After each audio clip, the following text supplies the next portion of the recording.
नमो बुद्धाय। महात्मा बुद्ध की एक प्रेरक कहानी।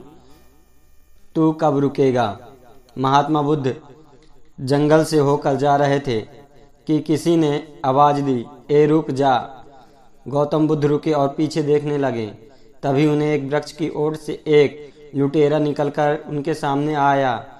लुटेरा को देखकर बुद्ध बोले, अरे मैं तो रुक गया, लेकिन तू कब रुकेगा। लुटेरा बोला, तू कहना क्या चाहता है।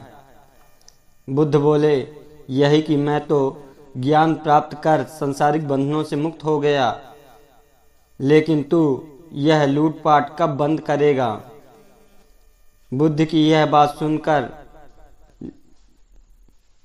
लुटेरा का हृदय परिवर्तित हो गया। उसके बाद से उसने लूटपाट बंद कर बुद्ध का शिष्य बन गया। नमो बुद्धाय।